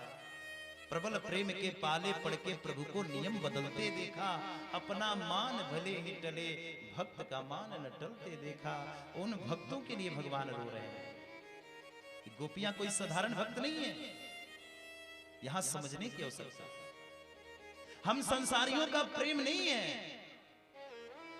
हम संसारी तो अपने बेटा के लिए, अपने पति के लिए, अपने पत्नी के लिए, अपने पुत्री के लिए रोते हैं। हम उसके विरह में रो रहे हैं। लेकिन प्यारे, रोना संसारियों के लिए नहीं कहा जाता। जो संसारी के लिए रोता है, जो संसार के लिए रोता है, वो महाराज प्रेम नहीं कर सकता। प्रेम तो केवल प्रभु से होता है, और संसार में नहीं रोना चाहिए। संसारियों के आगे रोगे तो तुम्हारे लोग मजाक बनाएंगे, लेकिन भगवान के आगे रोगे तो भगवान गले लगा लेंगे। यही तो गोविंद का स्वभाव है। किसी भी संसारी के सामने आप रोना प्रारंभ करोगे, और तुम्हें देख करके हंसेगा, तुम्हारा मजाक बनाएगा, तुम्हें ये कहेगा देखो देखो भाई इसके ऊपर विपत्ति आई है इसलिए रो रहा है, इसलिए रो रहा है कि संकट और दुख की विपत्ति आ गई इसके ऊपर। लेकिन गोविंद के सामने जब हम अपने अश्रु प्रवाह करते हैं तो गोविंद दौड़ करके हमें अपना लेता है। गोविंद का स्वभाव है। लेकिन देखो ये कैसा ये अद्भुत लीला है। गोपियों ने देखा कि हमारे बारे में कुछ नहीं लिखा कृष्ण ने, तो फूट फूट करके गोपियां रोने लगी भगवान के विरह में। क्या वो कभी मुझे याद नहीं करता? इसीलिए प्यारे, प्रेम तो समर्पण का वस्तु है, यहां कोई स्वार्थ नहीं है। इसलिए तो जिन संसारियों से हम प्रेम करते हैं वो स्वार्थी प्रेम है। सुर नर मुनि सबकी यह रीति, स्वार्थ लाग करही सब प्रीति। कोई ऐसा व्यक्ति है जो हमसे स्वार्थ न रखता हो? अरे पूरा संसार स्वार्थी है। बेटा भी मनुष्य इसलिए पैदा करता है कि बेटा बुढ़ापे में कमा के खिलाएगा। बेटी भी इसलिए संसार में आती है कि बुढ़ापे में माँ बाप को देखेगी, एक घर एक कुलवधू बनकर के जाएगी और संसार में सृष्टि की उत्पत्ति होगी, सृष्टि का विकास होगा, संसार का विकास होगा।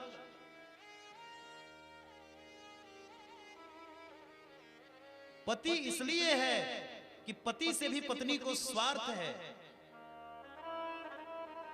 और पत्नी इसलिए है कि पत्नी से भी पति को स्वार्थ है, और पति से भी पत्नी को स्वार्थ है। मां बाप को भी बेटे से स्वार्थ है, बेटे को भी मां बाप से स्वार्थ है। इसलिए दुनिया में जो भी है, ये दुनिया के जितने रिश्ते बंधन, ये सब स्वार्थ के बंधन हैं। एक ही एक मात्र बंधन है, जिस बंधन का नाम है प्रेम। और वो प्रेम जो कर लेगा परमात्मा से, परमात्मा उसे स्वीकार कर लेते हैं। यहाँ कोई प्यारे, कोई यहाँ पर व्यवस्था नहीं है कि आप से वो स्वार्थ रखते, नहीं। तुम प्रबल प्रेम बढ़ा करके प्रभु को देखो, वो गोविंद तो तुम्हें प्राप्त करने के लिए निकल पड़ता है। गोपियां विरह में रो रही। उद्धव ने कहा मुझे तो राधा रानी से मिलना है। गए राधा रानी के समीप। राधा जो बैठे बैठे एक ओट पर केवल एक दृष्टि लगाए, एक दृष्टि लगाए, कहां देखती रहती है? मथुरा की ओर देखती रहती है, केवल मथुरा की ओर देखते रहते हैं एक दृष्टि से। आंख से अश्रु प्रवाह है, आंसू सूख चले हैं, अब आंख में आंसू भी नहीं रहा। जाकर के उद्धव ने प्रणाम किया और कहा मां तुम रो रही हो? राधा जी ने कहा गोविंद जिस दिन से गए हैं उनके प्रेम में मैं कितना रोता हूं मैं ही जानता हूं। जिस दिन से गोविंद गए हैं उस दिन से उनके विरह में मुझे रोना ही तो है, और मैं क्या करूं? मैं तो केवल बैठे बैठे रोता ही, इसलिए उनके विरह में मुझे रोना आ रहा है। इसी बीच में महाराज एक भंवर आया, भंवरा। और भंवरा जब आया तो भंवरा आकर के राधा रानी के चरणों में बैठ गया। भंवरा राधा रानी के चरणों में बैठ गया। बैठा, गोपियां आपस में बात करने लगी। देखो ये भंवरा जो है ना, ये कारो कन्हैया ने भेजो है। कन्हैया विचार करने लगा था कि उद्धव की बात गोपियां नहीं मानेंगी, तो शायद इस भंवरे को भी भेज दिया कि शायद भंवरे की बात गोपियां सुन। एक ने कहा अरे सखी तुम नहीं जानती, ये भंवरा जो है ना, ये आया है और इसका स्वभाव है जैसे वो कृष्ण हम गोपियों का रस लेकर के और आनंद पूर्वक बैठा है मथुरा में, उसी प्रकार से ये भंवरा भी तो है। ये फूलों का रस लेकर के फूलों को छोड़ देता। एक बोली अरे सखी क्या कह रही है?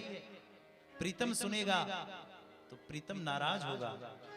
इतने में वो भंवरा उड़ गया, गोपियां भंवरे के पीछे पीछे उड़ने लगी। एक बोली अरे सखी कहीं भंवर ने जाकर के बता दिया गोविंद को तो प्रीतम सुनेगा तो बड़ा कष्ट होगा, बड़ा दुख होगा। दौड़ रही है पीछे पीछे सभी। ये दृश्य जब उद्धव ने देखा कि एक भंवरे में भी ये ब्रज की गोपियां गोविंद को ढूंढती हैं, इसका मतलब ब्रजवासियों का प्रेम बड़ा अद्भुत प्रेम है। उद्धव का सारा ब्रह्मांड का जो ज्ञान था वही का वही रह गया, सब का सब वही समाप्त हो गया और उद्धव रोने लगे। ब्रजमंडल में रोने लगे। ज्ञान बजावे डुमडुमी, प्रेम बजावे ढोल, उधो सुधो है चले, सुन गोपिन की बोल। श्याम की खबर कोई लाता नहीं, बेखबर हमसे रहा जाता नहीं। श्याम की जुदाई उधव हमसे सही जाती नहीं, मर रहे उनके बिना क्या उनको तरस आती नहीं। हम तो उनके बिना मर रहे हैं, क्या उनको तरस नहीं आती? हम गोपियों को कभी याद नहीं करते। श्याम तन श्याम मन, श्याम ही हमारो धन। आठों याम उधो हमें श्याम ही से काम है। और श्याम गति श्याम मति, श्याम ही है प्राणपति। हम अंधों की लकड़ी आधार नाम श्याम है। हम अंधों की लकड़ी आधार नाम श्याम है। उद्धव की ज्ञान की सीढ़ी समाप्त हुई। मां का चरण छुआ राधा रानी का और कहा, मां क्या गोविंद को कुछ कहना है? आदेश दे दो। राधा जी ने तो एक ही शब्द कहा, हे उद्धव, तुम कृष्ण से मिलना तो मेरा एक संदेश बता देना। बस एक ही संदेश बता देना। मैं इसलिए लौट चलो तुम। भगवान ने उद्धव को जब ये दृश्य में देखा तो भगवान गदगद हो गए कि अब उद्धव के अंदर प्रेम जागृत हो गया है।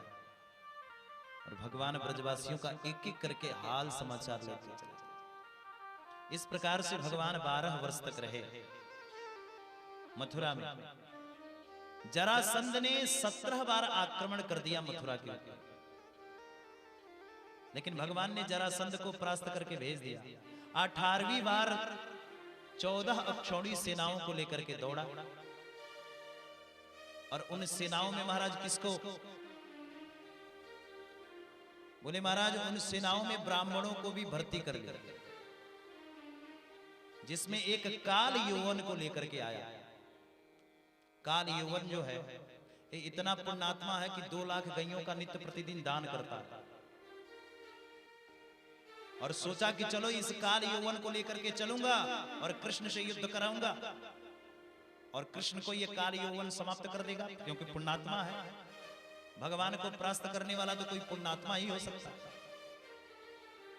इसलिए पाप से भगवान को परास्त नहीं किया जा सकता। भगवान को तो पुण्य की पोटली से ही परास्त किया जा सकता है। काल यौवन को लेकर के दौड़ा और जैसे ही काल यौवन को सैनिक में भर्ती करके लाया, भगवान ने जब देखा काल यौवन को कि काल यौवन से लड़ना पड़ेगा, तो भगवान भी अचंभित रह गए कि भाई काल यौवन तो पुण्यात्मा है और पुण्यात्मा को कभी मैं मार नहीं सकता, कभी छू नहीं सकता। इसलिए पुण्यात्मा है, इसको मैं मार नहीं सकता, छू नहीं सकता, तो क्या करूं? इसके पुण्य को नष्ट करना पड़ेगा। भगवान तुरंत वहां से भागने लगे। भगवान का एक नाम पड़ गया रणछोर। बोल रणछोर भगवान की जय। भगवान रण छोड़ करके भागने लगे और काल यौवन पीछा करने लगा भगवान का। भगवान का पीठ का दर्शन करने लगा काल यौवन। हम मंदिर में जब जाते हैं ना, तो बहुत सारे लोग भगवान को पीछे से भी पीछे से भी जाकर के प्रणाम कर लेते हैं। आगे से तो गोविंद को प्रणाम करते ही, पीछे से भी। देखो भगवान को हमेशा जब भी प्रणाम करो आगे से करो, पीछे से नहीं, कभी भी नहीं। भगवान को जब भी प्रणाम करिए आगे से करना चाहिए। क्यों? क्योंकि भगवान के मुखार बिंद में क्या है? क्या है भगवान के मुखार बिंद में? बोले भगवान के मुखार बिंद में प्रेम है। और जब पीछे से कोई गोविंद का दर्शन करता है, प्रणाम करता है, तो क्या होता है? जब कोई पीछे से दर्शन करता है तो बोले अपने पुण्य को नष्ट कर लेता है। इसलिए भगवान भागने लगे। काल यौवन भगवान का पीठ का दर्शन करते हुए भागा और सारे पुण्य को समाप्त कर लिया। मुचकुंद भगवान के पास भगवान लेकर के गए। मुचकुंद भगवान सो रहे थे। काल यौवन ने जैसे ही मुचकुंद भगवान के ऊपर पांव से प्रहार किया, मुचकुंद भगवान जगह काल यौवन को नष्ट कर दिया प्रभु।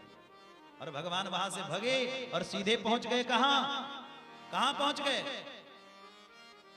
सीधे भगवान पहुंच गए द्वारिका। बोल द्वारिकाधीश की जय। द्वारिका पहुंच गए भगवान, और भगवान द्वारिका पहुंच करके विश्वकर्मा को आदेश दिया।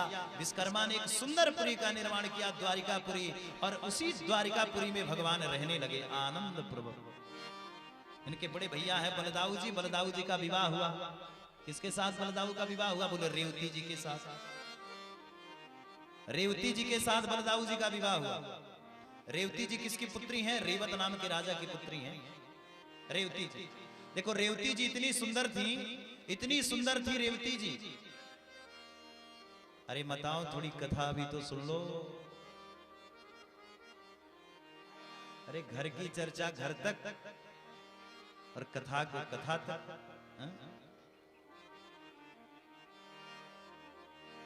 मताएं आई हैं कथा सुनने, सब सास है, सास को झुमका दिया, मुंह दिखाई। अब इस बेचारी की सास नहीं, क्या करे?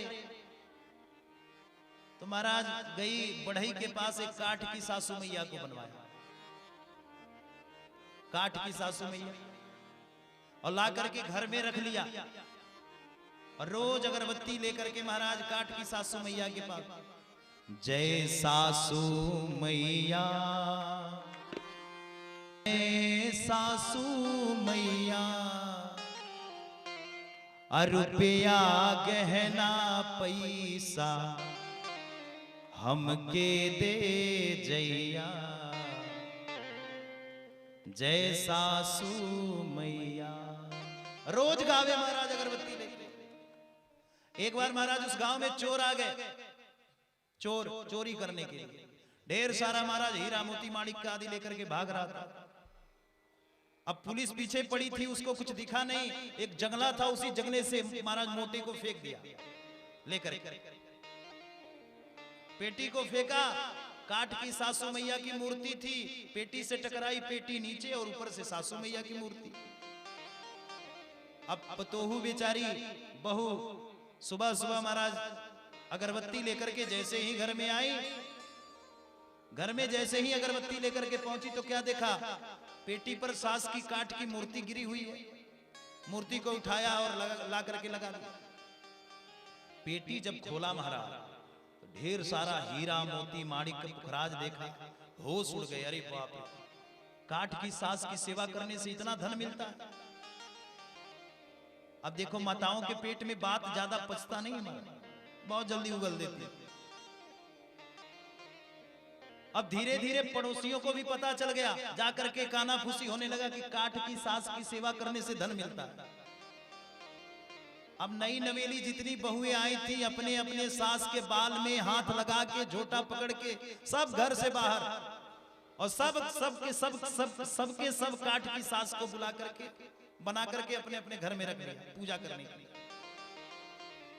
है ना? तो घर में किसकी पूजा होने लगी? बोले काठ की सास की। लेकिन देखो सास और बहू का जो रिश्ता है बड़ा पवित्र रिश्ता है। इसलिए आप सब जीवन जीने का भी कला सीखो। जीवन अगर हंसी और ठिठोली में ही निकल गया तो क्या है जीवन? कुछ आपने सीखा नहीं। इसलिए कथा को बड़े प्रेम से सीखो। और आप सब तो कथा सुनने नहीं आते हो, 4 बच्चों को ऊपर से टांग लेके आते हो, क्यों? तुम्हारे पास में बैठ करके काएं काएं चाय चाय करते रहे, और तुम सब महाराज।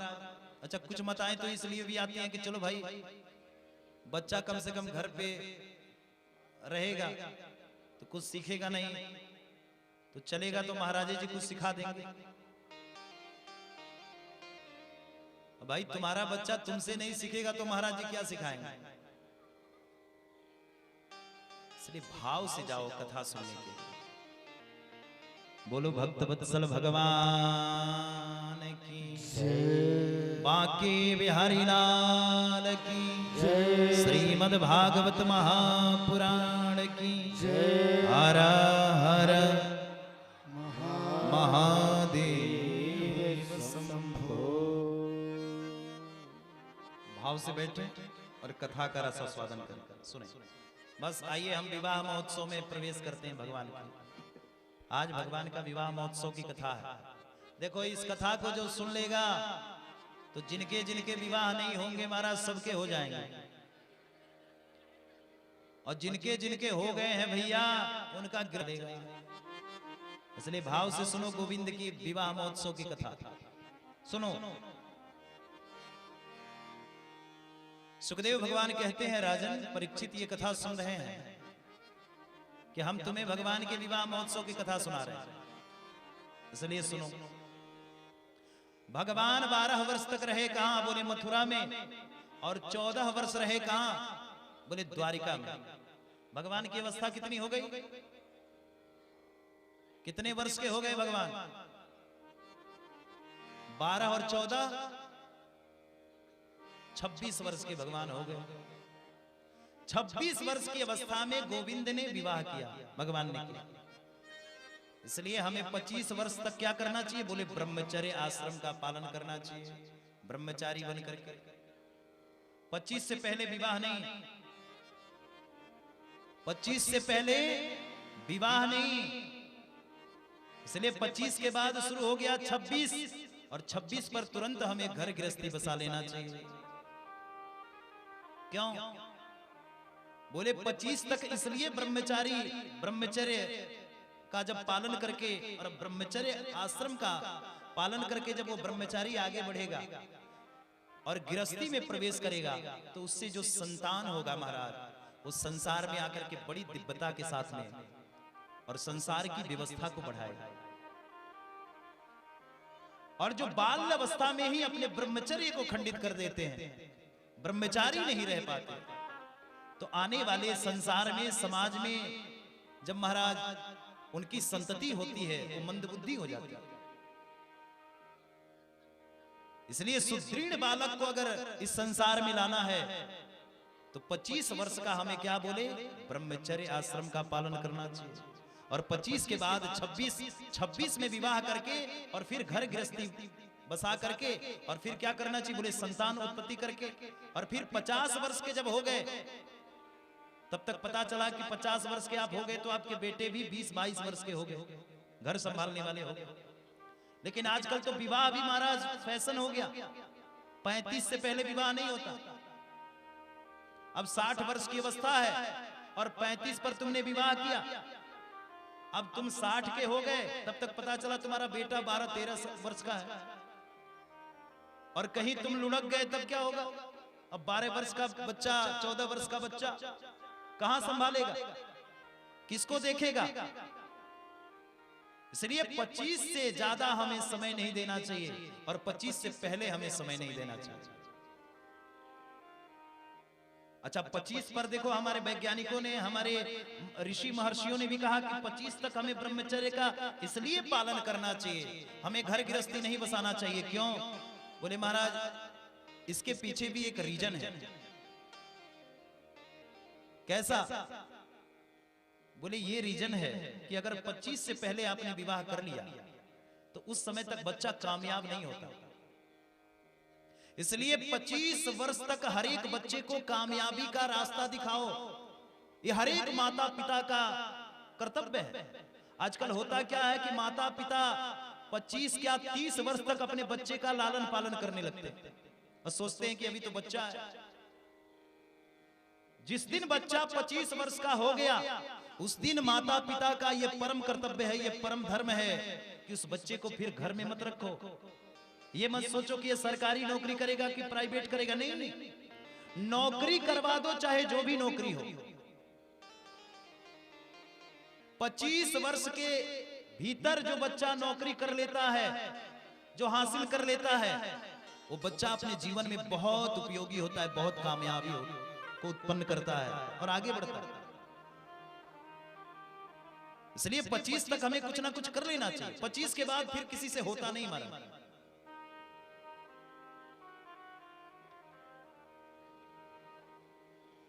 तो भगवान ने 26 वर्ष पर विवाह किया और भगवान के विवाह से पहले बलदाऊ जी का विवाह हुआ रेवती जी के साथ। रेवत नाम के राजा हैं, उन्हीं की पुत्री हैं रेवती। रेवती जी परम सुंदर हैं, इनके लिए कोई वर ही नहीं मिला। तो रेवत ने सोचा कि महाराज अपने रेवती के लिए वर कहां ढूंढूं, तो कुछ राजकुमारों का लिस्ट लेके ब्रह्मा जी के पास पहुंच गए। हे ब्रह्मदेव, आप ही देखो कन्या योग्य कोई वर। ब्रह्मा जी ने कहा, जितने पल आप मेरे इस ब्रह्मलोक में ठहरे हो, पता है इस मृत्यु लोक का कितना वर्ष व्यतीत हो गया? अरे जब ब्रह्मलोक का 1 सेकेंड होता है तब पृथ्वी लोक का 1 लाख वर्ष व्यतीत हो जाता है। इसलिए जल्दी जाओ, युग बदल गया है, द्वापर आने वाला है। द्वापर में बलदाऊ जी आएंगे, बलदाऊ जी के साथ बिटिया का विवाह कर देंगे। महाराज द्वापर आया, अब बलदाऊ जी द्वापर में हैं, 7 हाथ के। देखो सतयुग में मनुष्य कितने हाथ का हुआ करता था? कितने हाथ लंबा? बोले 21 हाथ लंबा। उसके बाद आ गया त्रेता। त्रेता में मनुष्य की लंबाई बोले 13 हाथ। उसके बाद आ गया द्वापर। द्वापर में मनुष्य की लंबाई बोले 7 हाथ। उसके बाद आ गया कलयुग। कलयुग में मनुष्य की आयु बोले 3.5 हाथ। अपने अपने हाथों से माप लेना, 3.5 से कोई बड़ा नहीं है। सबकी लंबाई घटती चली गई। सतयुग में मनुष्य की आयु कितनी है? बोले 1 लाख वर्ष। त्रेता में मनुष्य की आयु कितनी है? 1 लाख में से 1 शून्य कम कर दो, कितना हो गया? बोले 10,000 वर्ष। उसके बाद आ गया द्वापर, 1 शून्य और कम कर दो, कितना हो गया? बोले 1000 वर्ष। उसके बाद आ गया कलयुग, 1 शून्य और कम कर दो, कितना हो गया? बोले 100 वर्ष। मनुष्य 3.5 हाथ लंबा और 100 वर्ष की आयु है इस मनुष्य का। इसलिए 100 वर्ष से पहले जो मरते हैं वो सब अकाल मृत्यु मरते हैं। कलयुग में 100 से पहले जो मर रहे हैं वो सब के सब अकाल मृत्यु ही मर रहे हैं। इसलिए उनकी गति नहीं, मुक्ति नहीं, ना उनकी गति है और ना ही उनकी मुक्ति है। तभी तो कथा सुनने की आवश्यकता है। अरे 60, 70, 80 पर सबको मर जाना है, इसलिए कुछ कल्याण कर लो, नहीं तो क्या होगा भाई? भूत प्रेत बन के ही आना पड़ेगा संसार में। प्रेत और चुड़ैल के अलावा और कोई मुक्ति नहीं। बोलो राधे राधे। इसलिए कथा की आवश्यकता। तो रेवती जी का सुंदर विवाह हुआ बलदाऊ जी के साथ। अब 7 हाथ के दुल्हा हैं बलदाऊ जी और 13 हाथ लंबी हैं कौन? 7 हाथ के दुल्हा हैं बलदाऊ जी और 21 हाथ की दुल्हन रेवती जी, क्योंकि सतयुग की है ना। तो 21 हाथ लंबा दुल्हन और 7 हाथ का दूल्हा। फेरा पड़ने लगा तो लोग सब हंसने लगे। कन्हैया भी बलदाऊ जी को चिढ़ाने लगे, अरे बलदाऊ जी बड़ी बहू के बड़े भाग्य, आपको तो बड़ी बहू मिली है। बलदाऊ जी तो बड़े क्रोधित थे, हल मुसल उठाया, धड़ाम से प्रहार किया रेवती जी के ऊपर। अब 21 हाथ की थी तो हल मुसल के प्रभाव से 7 हाथ की हो गई। तो 7 हाथ की दुल्हन 7 हाथ का दूल्हा, विवाह संपन्न हुआ। अब कन्हैया के विवाह की बारी आ गई। महाराज एक भीष्मक नाम के राजा हैं, कुंदनपुर में रहते हैं और इन्हीं की पुत्री है जिनका नाम है रुक्मिणी। ये रुक्मिणी जी कैसे मिले? राजा से भीष्मको नाम विदर्वर विदर्पतिर्महान तस्य पंचा भवन पुत्रा कन्हैया च वरानना। राजा से भीष्मको नाम, भीष्मक राजा हैं, इनके 5 पुत्र हैं, रुक्मी, रुक्मबाहु, रुक्मकेतु आदि। लेकिन महाराज इनकी कोई संतति कन्या नहीं है। तो एक बार गए सरोवर में और जैसे ही सरोवर में स्नान करने के लिए गए, वहां पर कमल के पुष्प पर एक कन्या मिली। उस कन्या को लाया और नाम रख लिया रुक्मिणी। रुक्मिणी जी बहुत सुंदर थी। जब से होश संभाली है तब से एक ही चर्चा सुनती हैं, द्वारिकाधीश की जय, द्वारिकाधीश की जय। मन में विचार कर लिया कि मेरा विवाह जब होगा तो द्वारिकाधीश कृष्ण के साथ ही होगा, जब होगा तो कृष्ण के साथ विवाह। इधर महाराज भीष्मक राजा भी चाहते हैं, लेकिन रुक्मिणी जी का भाई है रुक्मी नहीं चाहता है कि रुक्मिणी का विवाह हो कृष्ण के साथ, इसलिए रुक्मी चाहता है कि रुक्मिणी का विवाह कहां हो, शिशुपाल के साथ। शिशुपाल के साथ जाकर के सगाई कर आया और कह दिया पिताजी आप बैठो, परसों बारात आने वाली है। रुक्मिणी ने जब सुना कि शिशुपाल के साथ मेरा विवाह हो रहा है तो रोने लगी, अपने भाभी के पास आई और आकर के कहा भाभी मैंने तो मन ही मन द्वारिकाधीश को चाहा है। भाभी ने कहा एक पत्र लिखो द्वारिकाधीश कृष्ण के साथ। पत्र लिखा, एक ब्राह्मण देवता को बुलाया और ब्राह्मण देवता पत्र लेकर के पहुंचे। जब ब्राह्मण देवता पत्र लेकर के पहुंचे तो भगवान ने ब्राह्मण देवता को देखा और ब्राह्मण देवता को जब प्रभु ने देखा तो स्वागत किया, सत्कार किया। देखो ब्राह्मण जब दरवाजे पर आए तो ब्राह्मण को खूब खिलाओ पिलाओ, तब प्रश्न पूछो। भूखा ब्राह्मण शास्त्र कहता है शेर के समान खूंखार होता है। भूखे ब्राह्मण देवता जो है ना वो शेर के समान खूंखार होता है। इसलिए ब्राह्मण देवता आवे तो पहले खूब खिलाओ, फिर कहो महाराज कहिए कैसे आना हुआ। भगवान ने भी खूब सुंदर से स्वागत किया और स्वागत करके भगवान ने बड़े भाव से और फिर आनंद पूर्वक कहा कहो ब्राह्मण देवता कैसे पधारना हुआ, क्यों आना हुआ। ब्राह्मण देवता ने कहा सरकार कुंदनपुर की राजकुमारी ने आपके लिए एक पत्र लिखा है, इसलिए आप पत्र पढ़ लो। भगवान ने कहा देखो भाई आज तक मैंने ब्राह्मणों से कुछ नहीं छुपाया, आज तक मैंने ब्राह्मणों से कुछ नहीं छुपाया, इसलिए तुम ही पत्र पढ़ दो। ब्राह्मण देवता ने कहा सरकार ये आपका प्राइवेट लेटर है, आप ही पढ़ लेंगे तो बड़ा अच्छा रहेगा। भगवान ने कहा मैंने कहा ना आज तक मैंने कुछ नहीं छुपाया, इसलिए पढ़ो। अच्छा पत्र में क्या लिखा है रुक्मिणी जी ने, क्या लिखा है पढ़ दूं, सुना दूं? कौन कौन चाहते हैं कि रुक्मिणी जी का लेटर सुना दूं मैं? हाथ ऊपर करके बताएंगे। दूसरे के प्राइवेट लेटर पढ़ने में आप सब भी आगे हैं, है ना? लेकिन देखिए रुक्मिणी जी ने बड़ी सुंदर बात लिखी है। क्या लिखा द्वारिकाधीश के लिए, भगवान के लिए?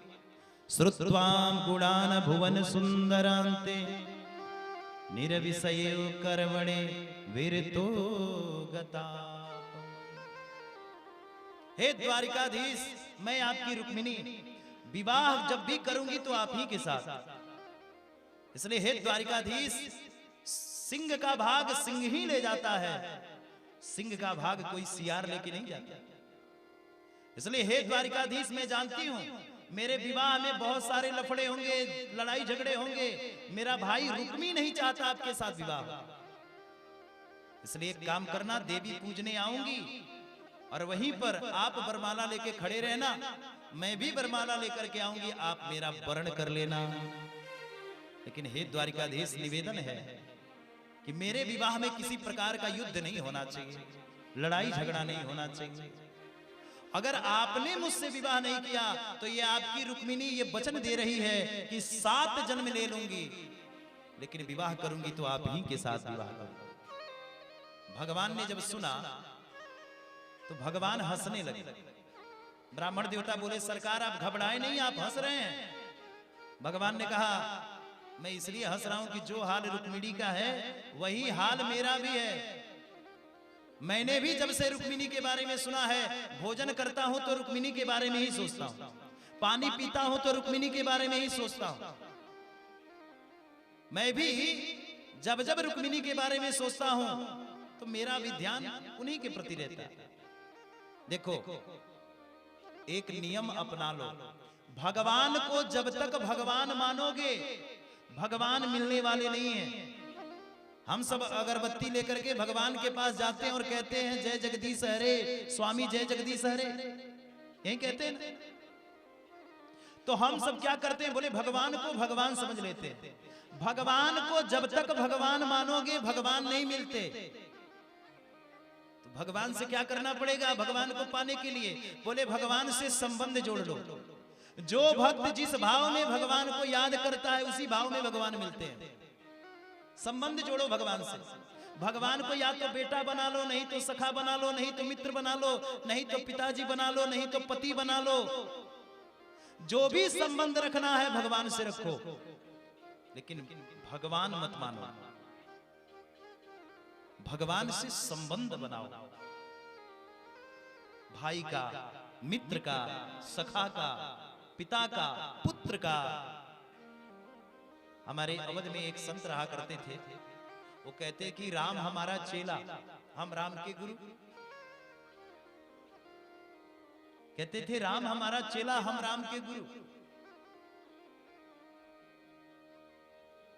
कहते थे कि राम जी से हमारा जो संबंध है ना, हम अवधवासी हैं, हमारे यहाँ राम के पूर्वजों ने आकर के पढ़ाई किया, इसलिए हम राम जी के पुरोहित हैं, राम जी के गुरु जी हैं। इसका मतलब बोले भगवान से प्रेम करना, संबंध रखना। बोले कैसे?